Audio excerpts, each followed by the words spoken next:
Namasté, bienvenue sur ma Moon Spirit. Dans cette vidéo, je vais vous parler de 10 points importants pour la DME, la diversification menée par l'enfant.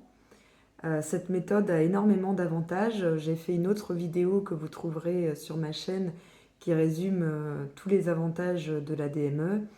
Et puis, vous trouverez aussi des principes généraux pour l'alimentation des enfants qui contient donc la liste des allergènes, les aliments à ne pas donner, donc le sucre, le chocolat, le sel, qui sont des principes évidemment qui s'appliquent aussi pour la DME. Le premier point, c'est de commencer la DME uniquement quand votre enfant est prêt. Alors ça se situe aux alentours de 6 mois.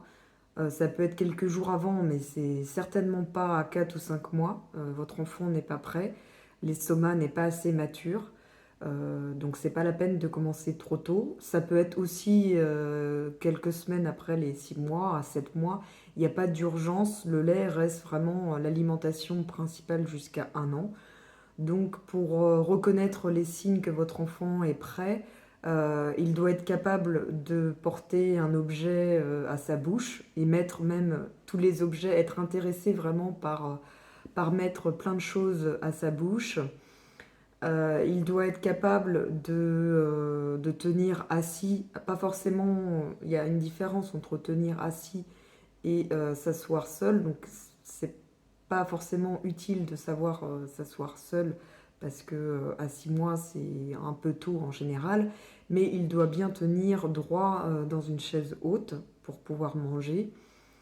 Et puis montrer un intérêt quand vous mangez, montrer un intérêt pour la nourriture, avoir envie de l'attraper, saliver. Voilà, donc si tous ces signes sont réunis, vous pouvez débuter l'ADME. Le deuxième point, c'est que votre enfant soit assis. Donc la DME, ça se fait vraiment assis, le dos droit, car il doit être capable de recracher un morceau et de porter les aliments à sa bouche correctement. Donc il doit être assis. Donc le mieux, c'est qu'il soit dans une chaise adaptée, ou si vous avez vraiment pas de chaise sous la main, que vous êtes chez des amis ou autre, vous pouvez le garder sur vos genoux, mais l'important c'est que son dos soit droit et qu'il puisse se servir les aliments lui-même. Le troisième point, c'est il ne doit pas être trop fatigué parce que ça demande quand même un effort. C'est à lui de manger seul. Donc, s'il est fatigué, il va pleurer, enfin, dans ce cas-là, il faut mieux l'allaiter si vous l'allaitez ou lui proposer du lait. C'est quand même mieux. Ensuite, comme je disais, donc c'est lui qui met les aliments à sa bouche, donc vous ne devez absolument rien mettre dans sa bouche. Ce n'est pas à vous de mettre les aliments dans sa bouche, c'est à lui de les mettre, car lui saura gérer en fait lui-même ce qu'il mettra dedans. L'autre point qui peut être impressionnant, c'est qu'au début, donc, il apprend, donc il peut y avoir des loupés. Donc parfois, il va prendre des morceaux trop, enfin pas assez adaptés ou trop d'un coup, et il va avoir envie de recracher. Il va y avoir l'effet vomitif qui va se déclencher. Et surtout, bah, c'est d'être là pour regarder, l'accompagner, mais de ne pas intervenir. S'il y a un haut de cœur, c'est de l'encourager à lui dire allez, vas-y, vomis, et puis vous intervenez vraiment en cas d'extrême urgence, d'étouffement, de risque avéré. Donc le mieux c'est d'être formé au premier secours. Mais vraiment, vous allez voir, moi mon fils, il sait parfaitement vomir, recracher, et encore aujourd'hui, il y a plus de 2 ans, ça lui arrive encore de recracher et de vomir. Et du coup, il n'y a aucun risque, vraiment, les risques d'étouffement sont très très faibles, contrairement à ce qu'on peut penser. Le principe, enfin le réflexe vomitif est là, et donc il suffit juste de ne pas le réprimer et de ne pas intervenir, car si vous intervenez et que vous mettez par exemple les doigts dans la bouche, c'est là où il peut y avoir un danger. Donc non, le mieux c'est de laisser faire, d'observer, Et d'ailleurs, ça va avec le point suivant, il faut toujours qu'il mange sous surveillance quand même, surtout dans les premiers temps. C'est vraiment un apprentissage, la DME. Petit à petit, il va être de plus en plus à l'aise, mais il faut être là pour surveiller, pour l'accompagner. De toute façon, on ne laisse pas un bébé seul, sans surveillance. Donc là, c'est encore plus justifié.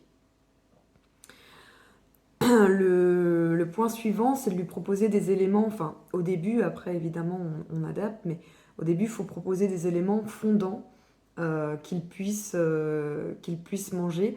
Alors c'est pas nécessaire d'avoir des dents pour commencer la DME. Mon fils a commencé, il n'avait pas encore de dents. On peut tout à fait commencer la DME sans que notre bébé ait des dents. Faut proposer des aliments fondants comme l'avocat, les fruits, les légumes cuits, et puis avec des tailles adaptées. Donc au début, il faut que ce soit des gros morceaux qu'il puisse prendre avec les mains, et puis petit à petit, il va être de plus en plus habile et vous pourrez réduire la taille des différents morceaux. Faut poser les aliments directement devant lui, qu'il puisse les attraper lui-même. Alors, l'assiette ou le bol, c'est pas forcément indispensable au début, c'est à vous de voir si vous voulez. Par contre, si vous en prenez des choses qui, avant tout, ce que vous puissiez fixer sur la table ou sur la tablette de la chaise, parce que sinon ça va valser. Parce que l'une des règles, c'est la DME, c'est aussi la découverte, et donc ça passe aussi par la découverte des textures, jouer quelque part. Donc il faut aussi accepter qu'il malaxe les aliments, etc. Au début, il va pas forcément tout manger. Il y a des jours où il va manger, mettre à la bouche, puis recracher. D'autres jours où il va juste jouer. Ça fait partie du jeu. Mon fils a vraiment commencé à manger plusieurs semaines, voire même plusieurs mois, pour des vrais repas en quantité importante. Donc c'est tout à fait normal au début. C'est vraiment de la découverte, découvrir les textures, les goûts. Et donc il faut le laisser faire. Faut le laisser faire. Faut qu'il soit libre. Le point suivant, c'est au départ, quand la mastication n'est pas bien acquise. Donc vous allez le voir de toute façon quand il va commencer à mastiquer, à être plus à l'aise. C'est vraiment au bout de quelques semaines, c'est pas dès le début. Donc ne pas donner de texture lisse comme les purées, les compotes, tant qu'il ne sait pas mastiquer. Une fois que vous pensez qu'il a acquis la mastication, dans ce cas-là, ces textures-là, vous les mettez directement dans des cuillères pré-remplies. Vous remplissez la cuillère avec la compote, avec de la purée, et puis vous la mettez sur la table, et c'est à lui de porter la cuillère à sa bouche. Alors évidemment, au début, il y a des loupés, mais très vite, il va être de plus en plus à l'aise, et puis quand il est vraiment à l'aise, évidemment, au bout de quelques mois, vous le laissez seul gérer avec sa cuillère et sa fourchette, et là, il n'y a pas de souci. Très vite, un enfant qui a fait de la DME, très vite, il est à l'aise avec les couverts et il sait s'en servir.